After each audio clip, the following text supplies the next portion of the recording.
So today's podcast episode, I'm going to be joined by Sam Charles. So Sam is from Cornwall, down south, the owner of Float Digital, and has spoke at many events around, including Brighton SEO.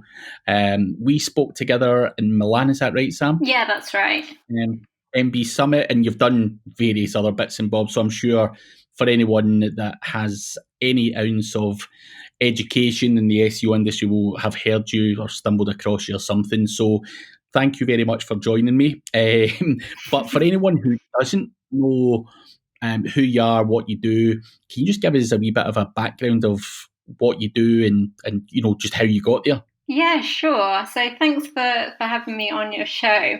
So I've been working in the SEO industry for about 9 years now, but I set up to go freelance initially 3 years ago, and then set up my own company from there.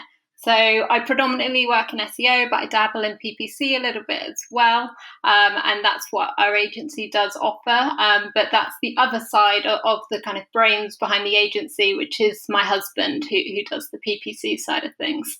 But yeah, that's where my main focus is on search. I don't really look at any other parts of marketing. So as you mentioned, I'm kind of always at conferences and things like that. Just trying to stay ahead, really. Yeah, smart way to do it. So, one of the reasons I wanted to get you on the show, and I think you would be a good person to listen to, is obviously, as I'm sure I do with you, and you probably do with many other people. You end up you see these people online doing different bits and bobs, and all I do when I see you is a hell of a lot of travelling. I know you've got married. Congratulations, by the way. I seen your pictures, and you went on some crazy honeymoon, which seemed like a bit of a journey. How long was the honeymoon, by the way? It was 6 weeks, I think, in total. 6 weeks, a lot longer than the average person. But obviously for me, from afar, watching you are the girl who started a digital agency, but does a hell of a lot of traveling. So you are living and I know in this industry we've got guys there that are living the laptop lifestyle and everything's all good and money. You just wake up and you've got 10 grand in the bank that day and all that kind of stuff. And you're going away, getting married, 6-week honeymoon and all that kind of stuff. But and that's all good, by the way. And as I say, I'm jealous. I'm not going to lie. I'm jealous. But is life really that easy, or is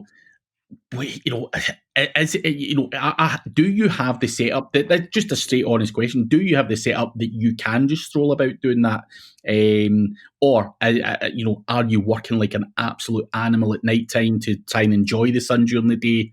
Give us a bit of background how you operate. I mean, I'm assuming you don't have your typical agency where you've got like 10 staff based in Cornwall. Yeah, it's not your typical agency. And I think it all comes back to the reason that I decided to quit my job in the first place.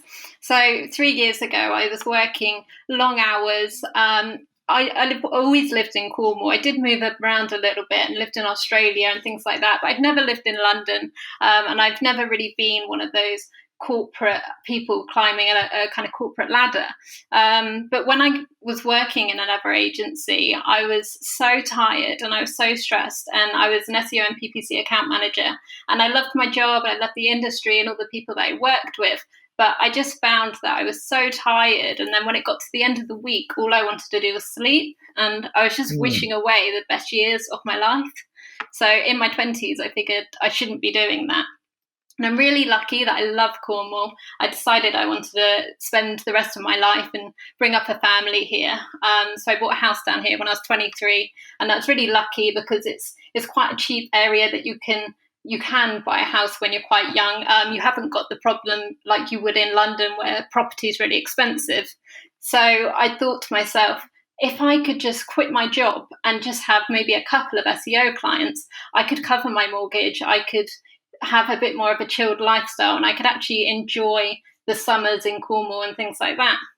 So that was my initial plan, and I made a bit of money through my blog anyway, enough to pay my mortgage at least. So I thought I'll give it a go and just see what happens and just start freelancing. As I started doing it, though, I got a real craving for just winning more clients and doing more exciting stuff and growing the brand. So it kind of grew from there. But everything kind of always drew back to the fact that I wanted to have more time. I wanted to travel. I've always traveled a lot anyway. And I wanted to have that flexibility. So every time I made a decision, it was based on that. And my business mentor said, what do you want in 5 years? Do you want an office full of people? Do you want to open up in London? Do you want any of these things? And it was never that I wanted. It was just as long as I could be happy and enjoy myself. So I've kind of worked it out as I've been going along. But like you said, it's been good. Like I've been able to travel. I think I traveled for a third of the year last year. So I went away around Europe with my husband. We went around for a couple of months in this van that we kitted out as well. But it's not easy. And I think it's just taking those opportunities and those times where you can do it. When we went away in the van for 2 months, we had internet connection and we could work on the go. But there's not a lot of point in traveling if all you're going to be doing is working. So it's picking those moments where you've got enough money to do it, but you're not too busy that you're getting flooded with a big new campaign that's snowballing through. So that's pretty important, I think. That's that makes a lot of sense. Is obviously picking the time, because and this is no joke. Every time even if I go on a plane down to London, and this actually happened, I went down to London a couple of weeks ago to go and do a thing for SEMrush at the end of October. It's a 1-day event. Literally, when I stepped in the plane, someone's website blew up. And, you couldn't do this stuff, every single time you want to go and do something. For me, something bad goes wrong. But as I say, you seem to do it differently. And as I say, from afar, from the outside looking in, you certainly seem to be enjoying yourself and, seem to be doing good work and, and it's working for you. Now, I know people say, well, how does that work? Do and they'll go, do you actually do any work? Is it all outsourced? So all of these kind of questions then get flung around when you live that lifestyle. Clearly you don't, the laptop's just for show and all that stuff. I've got friends that do it and, I do it as well for a laugh. For me, delegation is a big thing. I'm not going to sit here and pretend that I do work an 8-hour day, bang, bang, bang. That's not me. I've done my time doing that, and it's about delegation processes, automation in certain places. Is that something that you're big into, or have your business structured around as well? Well, it's one that I like to delegate, and I do outsource things, but I'm really hot on keeping kind of the SEO process in-house, making sure that I'm involved with it and making sure that anybody I am working with on the campaign, that I can validate their skills. I've either worked with them in an agency before, or I've worked very closely with them or at conferences, and I know that they will offer exceptional work. And it's no less. So I'm very hot on that. It's more kind of all internal marketing, the things that we have to do for our brand, anything finance related or anything like that. If there's anything I can reduce the amount of time I spend in my inbox, those types of things, then we get VAs on that and other members of staff that can help take that load off. And then we think as long as we're giving the best quality to our clients, they're happy, then we're happy. And then they just keep coming back to us. So we've got a very loyal client base, which is great. And I think that is really important to have that stress-free lifestyle, whether you're traveling or even if you're just running an agency and taking it easy. We've been taking it easy essentially since we got married earlier in the summer. It's just giving us that time to kind of breathe and even think about our own brand and things like that you wouldn't be able to do if you didn't have that support network. So I think it's just, finding the right people and making sure that you've got a really strong team before you do go traveling or you try and take a step back. But would you say the key is, using or delegating or using people that you already know, or or is that, you think, the secret factor? Because at the end of the day, we all want an easy life, Yeah. and to do things, and we all struggle. We use dodgy VAs who don't turn up and don't deliver, or they deliver garbage, and everything like that. Do you think the key part for you would be, just because you've said there, it's people deliver exceptional work? Do you think that's the key component to your thing, or is there something else? Yeah, I think so. I think it's trusting those people and knowing that they can deliver to either the same standard that I would, or actually even higher, which can be expensive when you're working with other people. It's not as easy as being able to outsource to Indonesia or something like that, and then getting it cheap and then being able to churn stuff out quickly.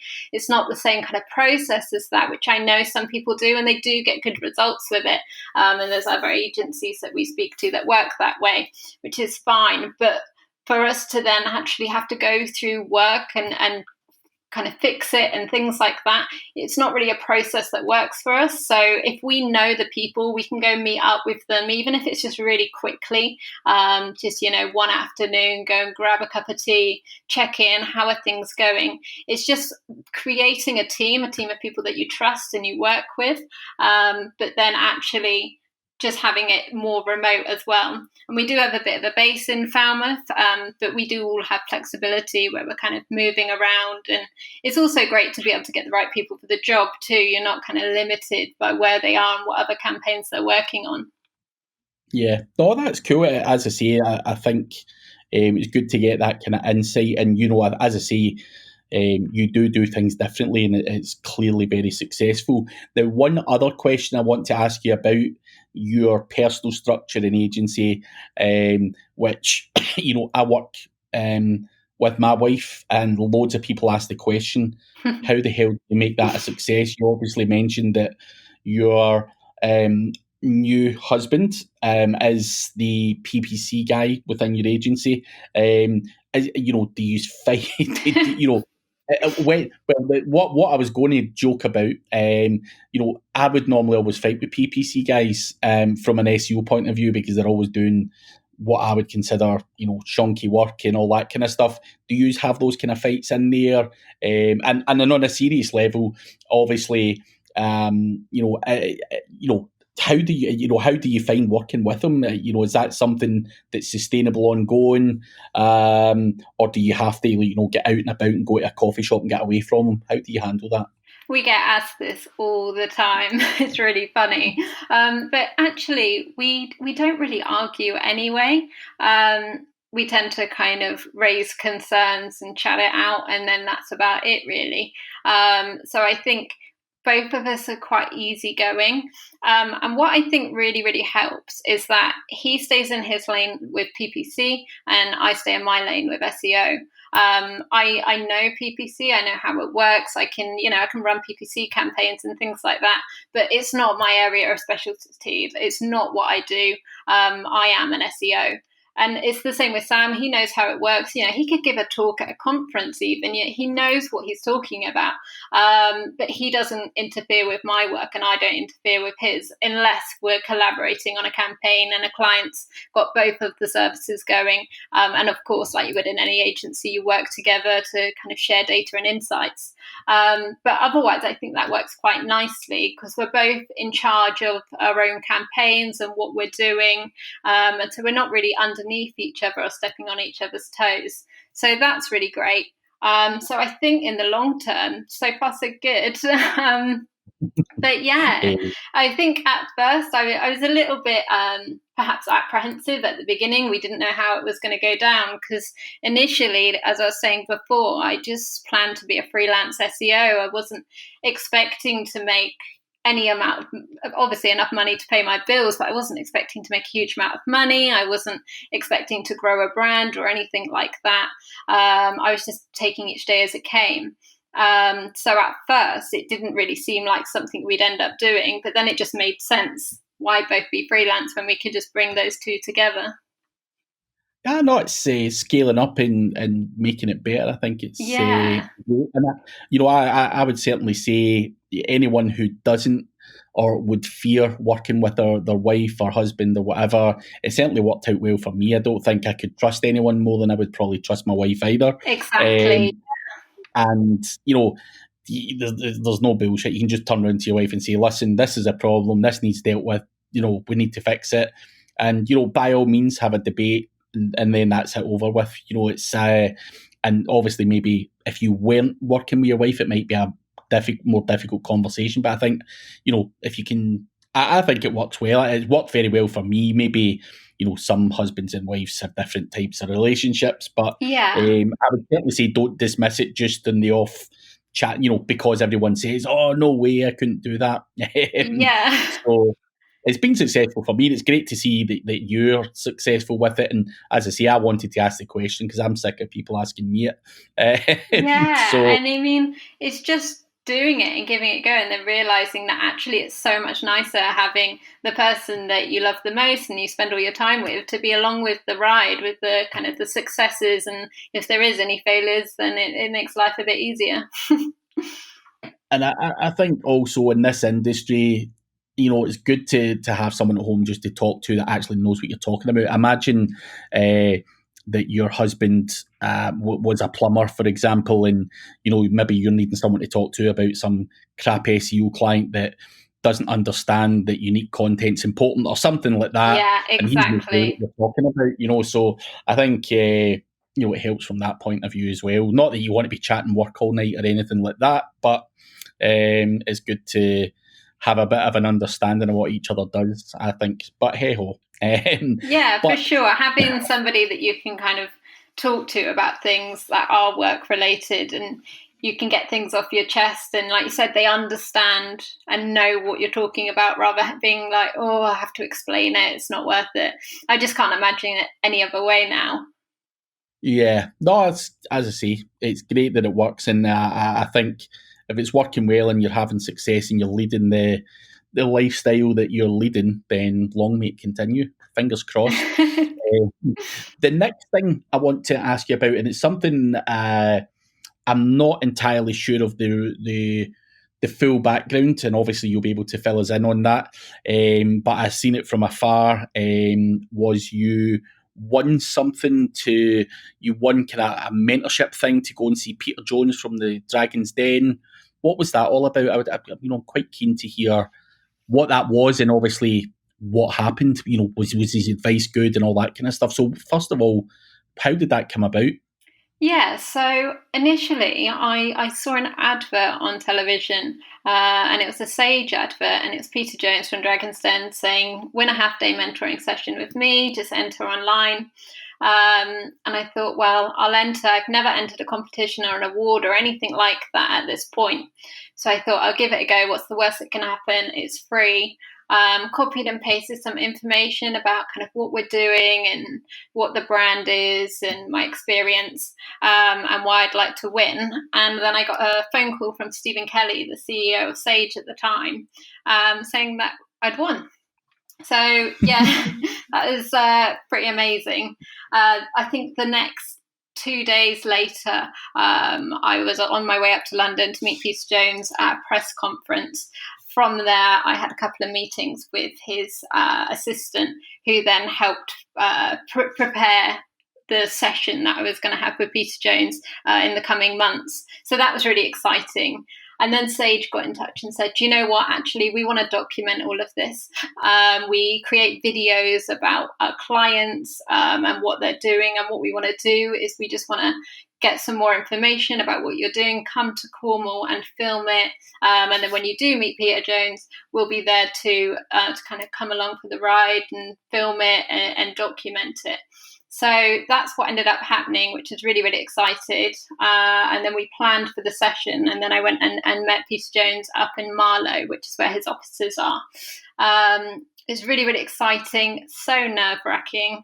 But when I arrived, he's just so nice, so calm and relaxed and really humble. So he put me at ease pretty quickly. And we'd done all this planning ahead of the session as well with his assistant. And he was saying to me, you can't walk into a meeting with Peter Jones and not have a plan of what you're going to ask, what you need, what you want, and all these ideas. I put out this deck, put so much kind of information in there, and was racking my brains. And then we got in there and he said, do you mind if I kind of lead the conversation, and I will have a conversation with you based on what I tell people when they win Dragon's Den? And I was like, I would much rather that than me come to you and ask a load of questions. I would rather you kind of steered the conversation. So that was quite a relief, because then it ended up being quite a different session to what I expected. And at first, because there was so much kind of publicity around it, and there's so much filming and so many kind of the press event and all this photography, there was a part of me that thought, is this just going to be all press heavy? And there was cameras all the way around this glass room. I was like, am I going to be able to say anything? But then actually, for the next however many hours it was, I think it was about 4 hours, it was so insightful, so amazing, really motivating. And he just showed me a load of stuff that I don't think I'd ever get access to, on how I can make our pitches better, how we can really make our sales better, and all that kind of stuff. So yeah, super, super insightful, and really helped with pricing and things like that too, which is another thing I'd really struggled with. But because he's worked with so many other companies and also even SEO and PPC agencies, he could really give me an insight on how other companies were doing it and how we could take from those learnings. And, so obviously when you say there, the stuff that you would never be able to get access to, obviously if any of us were to go to Peter Jones and try and get mentoring for half a day, it probably would tell us to bugger off, or cost is, $50,000 or more or whatever. But you're saying you've got stuff that you'd never have access to. But I'm curious to know, is this just stuff that he just rolled off his tongue, or does he show you stuff? Like, how does he present that feedback to you? Like, in terms of pricing, obviously he's got to have an understanding of your pricing, but does he then just go and say, you're undercharging, you should maybe be charging more? And, how does he do that? Is it just come from his brain, or?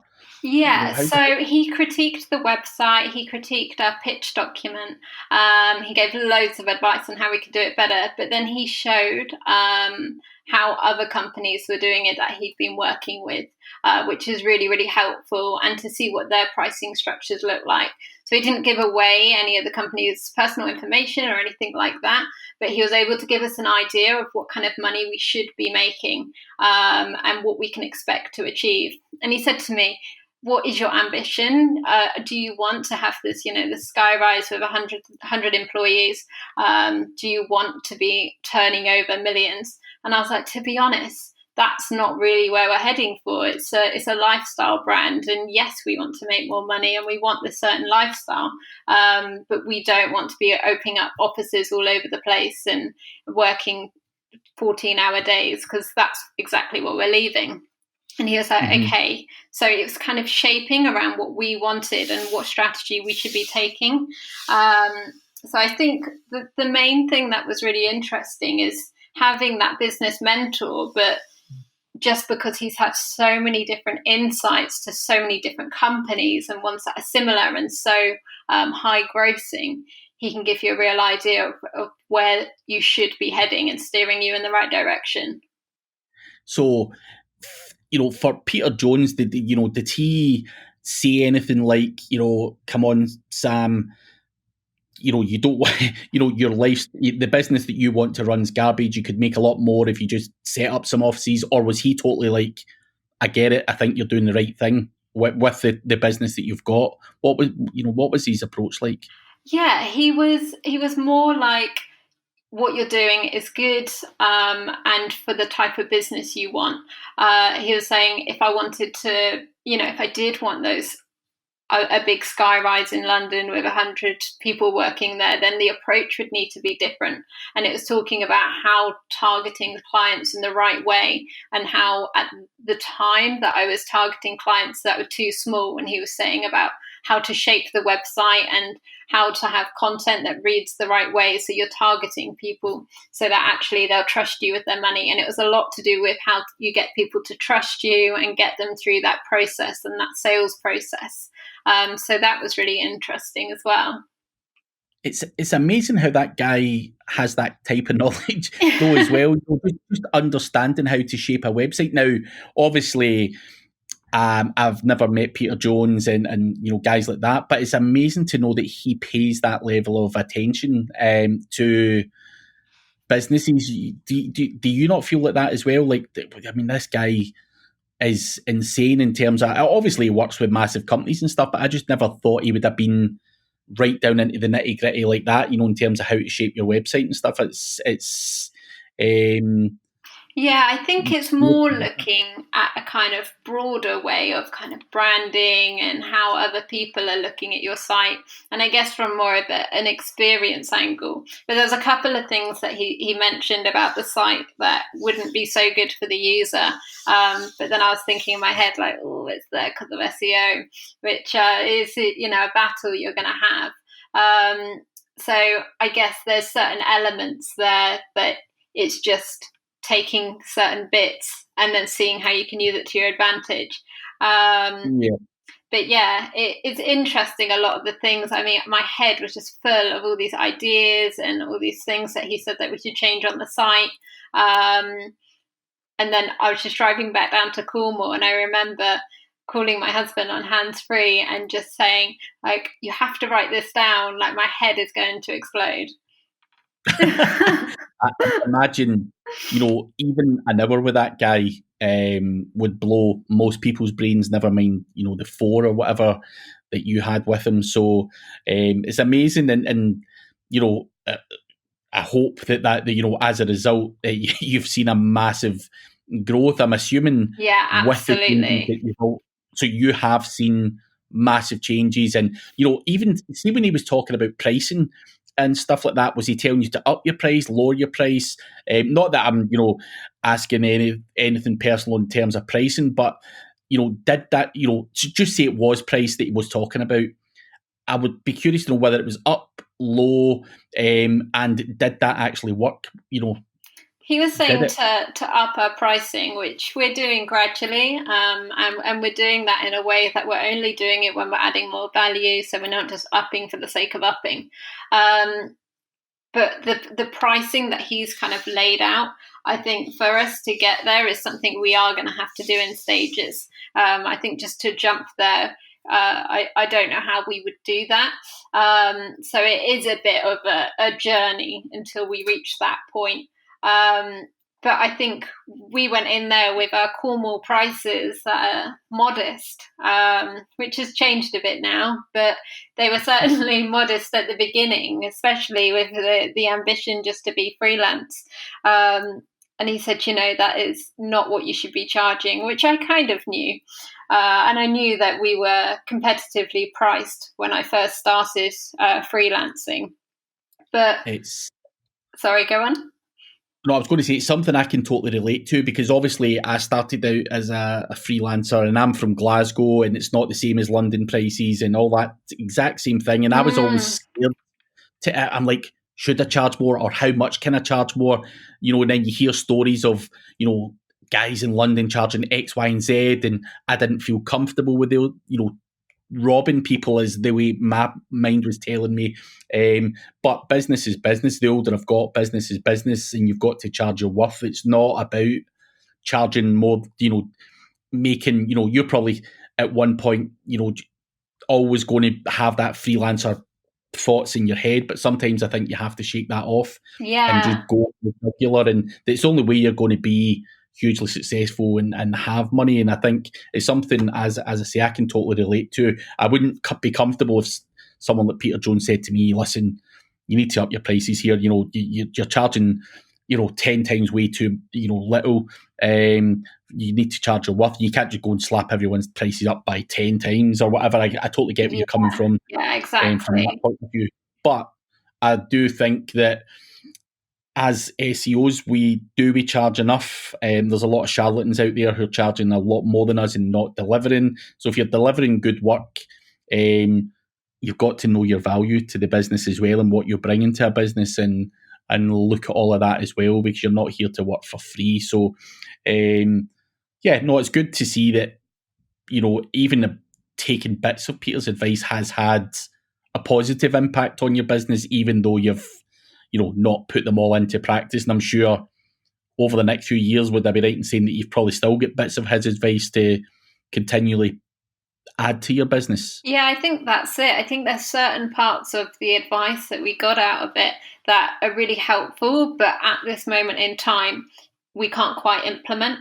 But it's useful that we're going to still have that input, a couple of years on, that we say, okay, we did reach that point now. Now we can change X, Y, or Z. So, it's really insightful that we kind of looked at not necessarily just the next 6 months or 12 months. We looked a lot further ahead from that. And how it would kind of shape the business. So a final question on Peter Jones. If you had to pay, and I'm just going to throw a random figure out there, and it's going to be a high figure because it's Peter Jones. If I was to say, Sam, if you can muscle up 25 grand and I can get you that time with Peter Jones again, would it be value for money? Yeah, I think so, because we've certainly made that back in just return on investment on the implemented changes that we've made. So for sure, just the recommendations and the insight that he can give you and all the experience that he's got. For me, it was really, really insightful. And I do have a business mentor who is great and she's really supportive. But having that fresh perspective from somebody who is so, so successful and he's so confident. And as soon as he looked at our business, our pricing and everything associated with it, he could just make sharp decisions on what should be done. And it was just really helpful to have that input. Yeah, no, it's great to hear, and great to hear it was successful as well. You never know from the outside looking at that if it's just a gimmick and a load full garbage, and you probably got to spend 5 minutes with the guy. So it's great that you actually sat down and spent that time. Yeah, absolutely. We ran over, actually. I think we ran over by about 45 minutes. you maybe get an invoice in the post at some point. Yeah. But that's cool. So what does the future look like for you? I know you've done a few speaking events last year. I've not seen much of you this year do it in terms of speaking. I've seen you travelling a lot. Is it just travelling? Are you staying off the speaking radar, or dabbling a bit in it? What's the story on that side? So we got married in April, and the idea was to not draw too much attention or take on too many big campaigns before the honeymoon.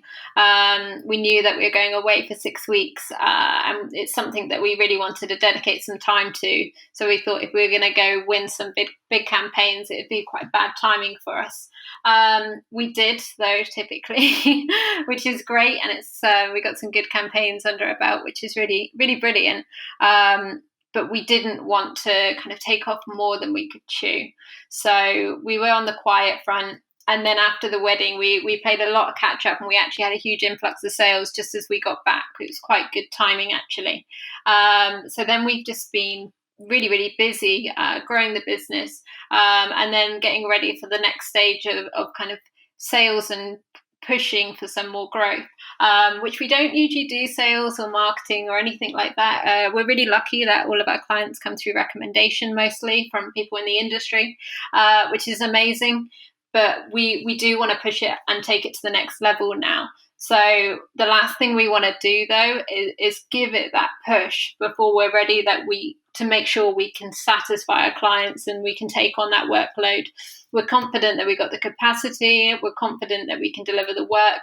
We just want to make sure that all our processes are as tight as they can be. So we've been really working hard on our business rather than working too much on kind of conferences and being out there as much.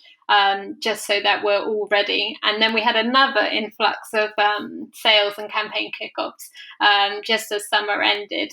So yeah, it's been crazy and exciting, and a lot's been happening. And I will be back on speaking at conferences now that we're kind of ready and in a strong position. Good. No, it'll be good to see you back speaking again as well, I think. But you're probably doing the right thing. Don't do it all at once. You know, I think you step in and out of that kind of stuff as and when you can satisfy the demand. I think you're doing it all very, very smartly. Yeah, absolutely. I mean, I love speaking at conferences and attending them. And there's a lot of conferences. I've been getting some FOMO while scrolling through Twitter and seeing everybody at different events. But at least we know now that we've got everything in place. There's quite a lot of campaigns that I kind of wanted to be here and ready as they were kicking off. As we're just going through that bit of growth right now. We've just taken on some more people as well, which is supporting our campaigns. So that's really exciting. So yeah, it kind of frees up a little bit more of my time to do things that I enjoy, like talking at conferences. Yeah, no, I'm sure you will get there next year. But sadly, we are out of time, Sam. But for anyone who does maybe want to follow you, chat to you, maybe reach out to you for your services, where's the best place to find you? Yeah, so on my Twitter, it's at Sam Charles UK. That's where I'm usually tweeting about anything industry related. Or you can visit our website, which is float-digital.com, or email me at s.charles@float-digital.com. Perfect. I'll make sure I always do a transcript anyway, so the links will be below. But thank you very much for joining me, and I hope to catch up with you at a conference soon. Yeah, thanks for having me on your show.